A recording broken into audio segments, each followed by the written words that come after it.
son and I went over to Hendersonville, saw the movie, and came back.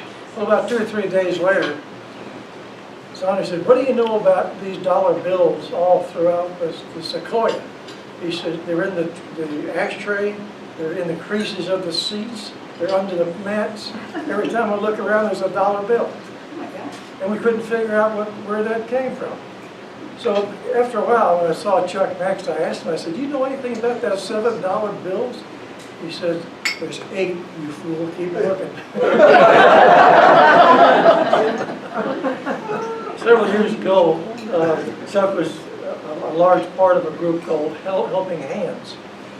And Chuck has expertise, so do the people he was working with. I just happened to be along because I didn't know what I was doing. So we had the chore of straightening this very ornamental light on a lady's driveway made out of brick. You don't remember this? No, I don't. I don't think you do either. I'm making this up. So we got there, and I'm looking at this, and it's really leaning like the tower at pizza, on the shop pizza. Yeah, like watching it. And so I'm thinking to myself, we got to take this apart. I got to clean every brick. We got to get the mud and got to put this. Then we got to deal with that light on the top. And Chuck looks at that thing real quickly, and he says, "Wait a minute." He goes in the back of the truck and he gets his cable out, and he gets this thing that looked like a cardboard piece, and to kind of spread the stress. And he puts cables around that thing, ties it to his truck. He starts his engine and moves out, and that thing just straightened right out. I'm thinking, darn, 20 minutes later, we're out of here. That's not bad. If you played pickleball with Chuck, one of his expressions, whenever you get a good shot on him, he'll say, "Nice shot, Lucky." So you don't know if he's complimented you or not. Then I got to tell this little story. One time when we lived down in Lexington, Jocelyn came in one day, she from the grocery store, and she says to Chuck, sitting there reading the paper, she says, "I had a little trouble with the car today. It's not working well at all, and as I'm driving down the driveway, I'm having trouble." And Chuck says, what do you think's wrong?" It's the carbonator. And he says, "Carburetor or carbonator?" She says, "Either one." And so Chuck said, he says, "What's wrong with it?" She says, "There's water in it." He says, "No, we don't have water in our carburetor." And she says, "Yes, there's water in the carburetor." She says, "No." And finally he says to her, "Well, tell me where it is, I'll go take a look." She says, "It's in the swimming pool."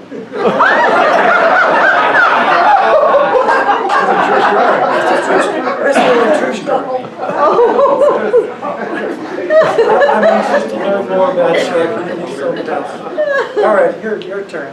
Okay. Thank you, Carl, whatever your name is. Well, you asked for it. We're going to review at least 3 or 4 generations. And that's a whole bunch of Watkins.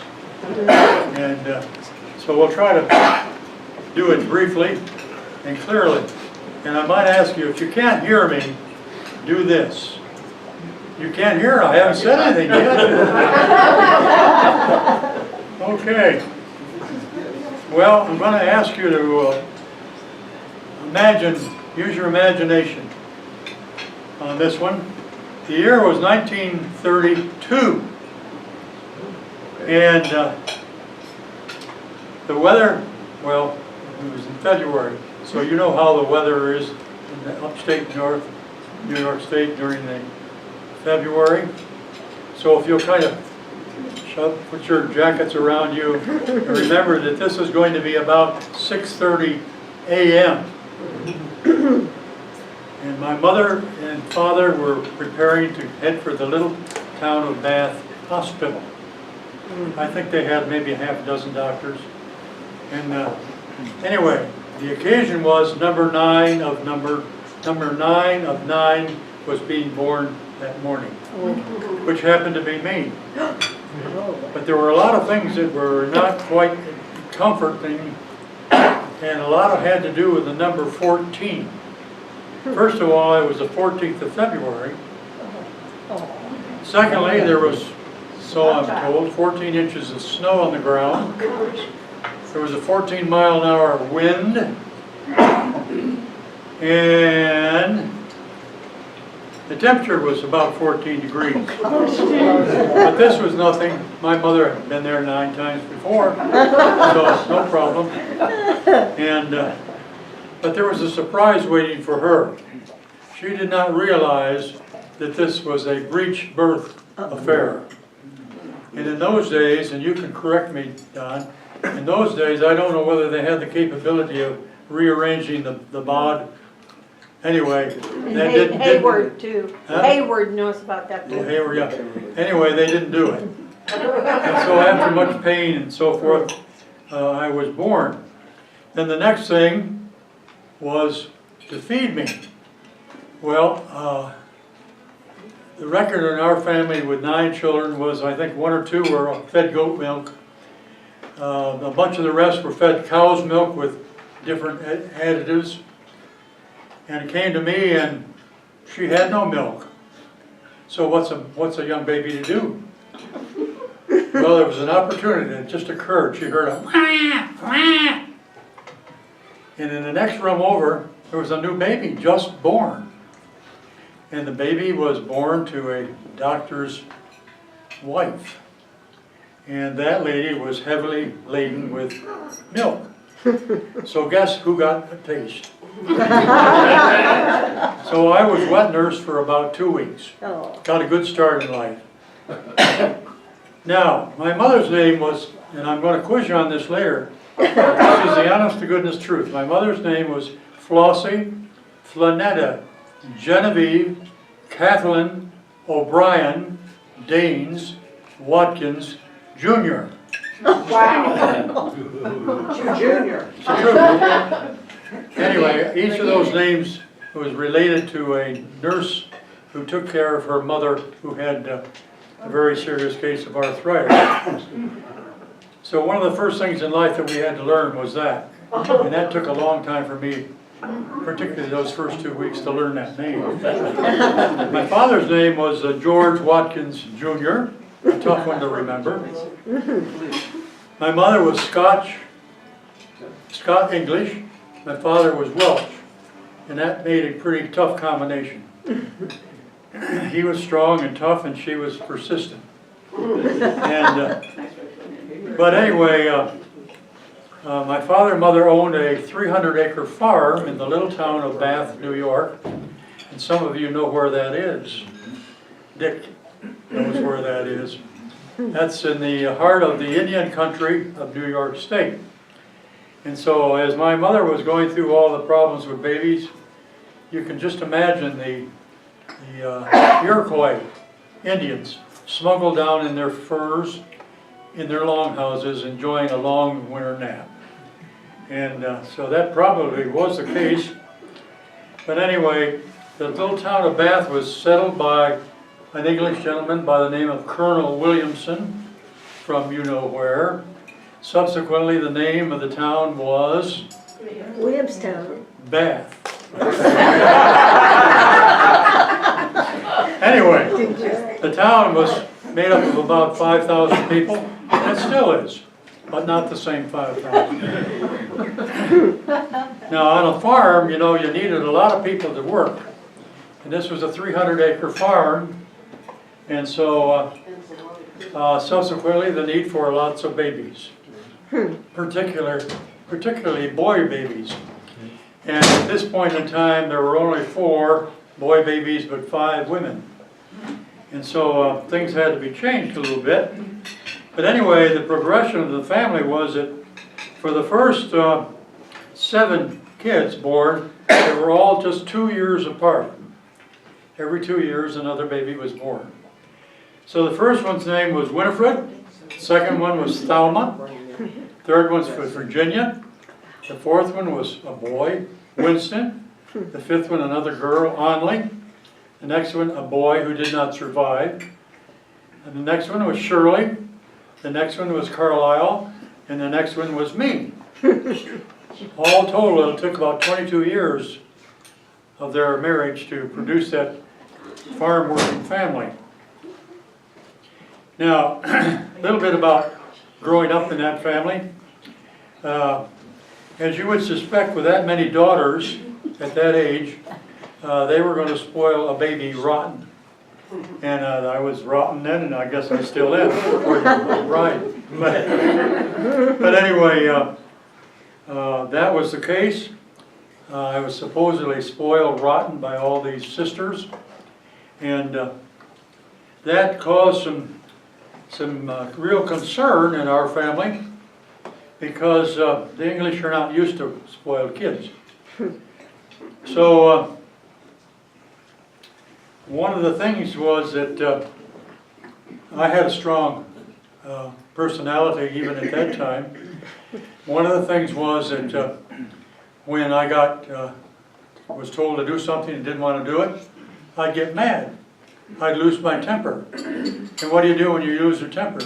You shut your eyes and you run.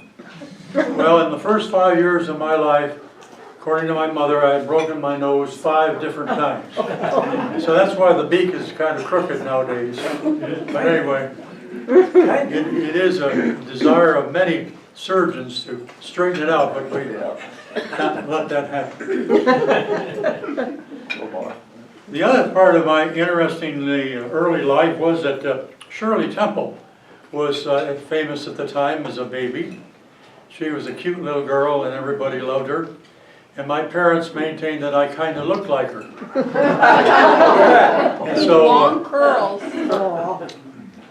so I had long blonde hair with curls. Not to my liking, but I didn't know any better at the time. And so anyway, that was one of my early problems in growing up in that family. And I'll tell you more about it later. Now, life on the farm was interesting. I'm sure as many of you are aware of it. But with 300 acres, we had a lot of crops. We had a lot of animals to feed. And so they taught us boys, and that was the other thing in our family, the boys and father were those are the ones that worked on the farm. Raised the grains and harvested them. The women had absolutely nothing to do with the farm. They raised the children, they made the clothes, they prepared the food, and so forth. So there was a sharp demarcation in that responsibility. So it ended up that my brothers, and I learned how to take care of a lot of things, many of them being the animals. And that was a lot of fun. We had sheep, had cows, horses, chickens, pigs, goats, pheasants, and pets of all kinds. And sheep were the favorites of the family. My father used to have somewhere between 75 and 150 breeding ewes.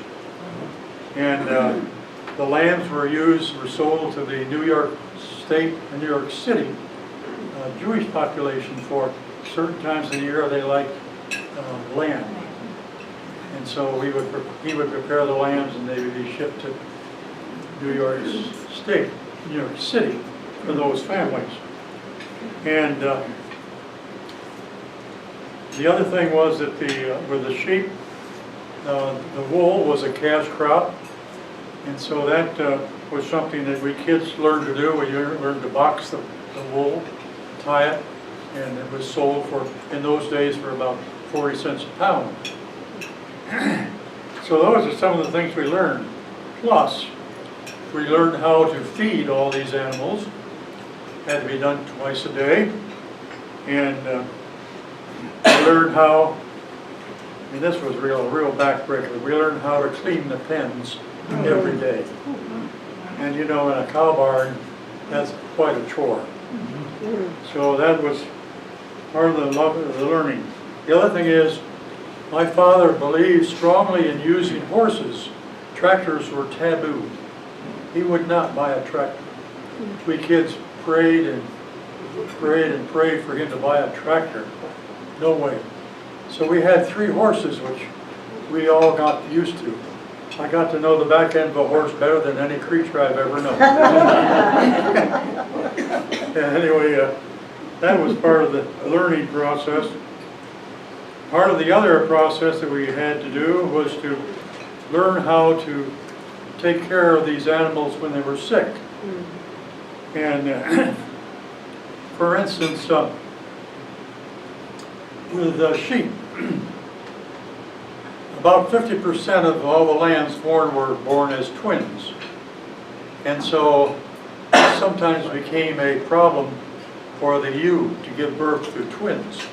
My father also liked to have large ewes, those are the female sheep, and large rams, which produce big lambs. Subsequently, these were problems during lambing season. The ewe had difficulty birthing.